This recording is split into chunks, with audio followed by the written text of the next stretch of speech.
Hey guys, welcome to your third online tutorial.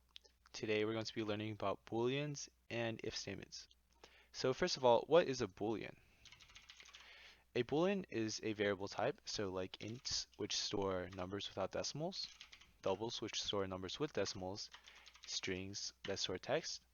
A Boolean is a variable that stores either true or false, and you write it like this and like this. And you have to spell it correctly every time. And Booleans, obviously, they can't store strings, right? You can't store text, you can't store doubles, you can't store ints, you can't store numbers. And it can only be true, right? Let's give it a name. Boolean tf equals true, Boolean tf equals false. All right, cool. Something else we're going to talk about today are Boolean operators. So we have things like equal, equal, exclamation mark equal, less than, greater than, less than or equal to, greater than or equal to, um, and or. So that's a lot of stuff, and I'll go through each one. So what do these do, right? All of these, they compare stuff, and they'll give you a Boolean in return, so true or false. So let's just test it out. We're gonna do system.out.println just so we can see the result.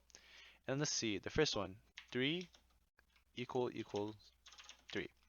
And notice how we use two equal signs instead of one. And that's because when we use one equal sign, that means we're assigning something. So for example, int test equals 3, right? Notice how we use one equal sign here because we're saying that this variable is going to be a placeholder for 3. But here we want to compare. Is this one equal to this one? So we're going to use two equal signs. So let's just go ahead and print out, 3 equals 3. And it's going to give you true. And that is because 3 is the same as 3, obviously. Now let's try something else. So 3 equals 5. Let's run it again. And once again, it's going to give you false. And that's because these two are not the same. So the next one we're going to talk about is the exclamation mark, exclamation mark equals.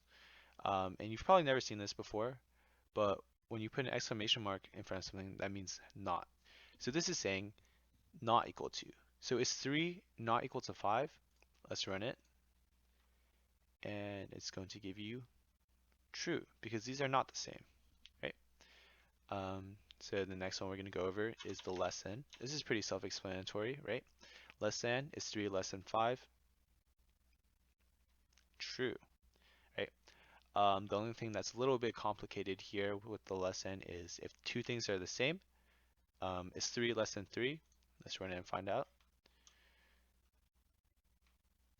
No, it's false because two things, right? If they're the same, it can't be less than it. So if we wanted this to give you true, we would have to do is less than or equal to, right? So that means is either less than or the same. And it gives you true. So we don't have to go over greater than because it works the same way. Something new is and or. So these are a little bit different. These compare Booleans rather than numbers.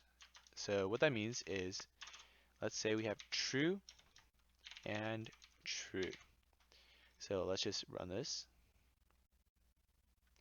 As you can see, it returns true. What if we did true and false? Let's run it. And it gives you false. So what and does is it says, is the first one true? And is the second one true? If both of them are true, it will return false. However, if at least one of them, so even if they're the same, it'll give you false. So if at least one of them is false, then it will return false. Right? And or is similar. So let's do true or false. Except, let's just run it, and it gives you true. And that's because with or, it means that only one of them has to be true. Right? If both of them are false, obviously it'll give you false. But in order for it to equate to true, only one of them has to be true. Alright, so those are operators. Now let's talk about if statements. So an if statement is how a computer makes a decision, right? So let's just give you an example here. Let's say if hungry, right, we're going to eat a sandwich. Otherwise, let's go for a run, right? So this is obviously not real code, but this is just an example, right? So if let's just say this is a robot, right? And if the robot is hungry for some reason, it's going to go eat a sandwich. But if it's not hungry, then it's go for a run. So let's just actually do this. So let's create a new Boolean. We're gonna call it is hungry.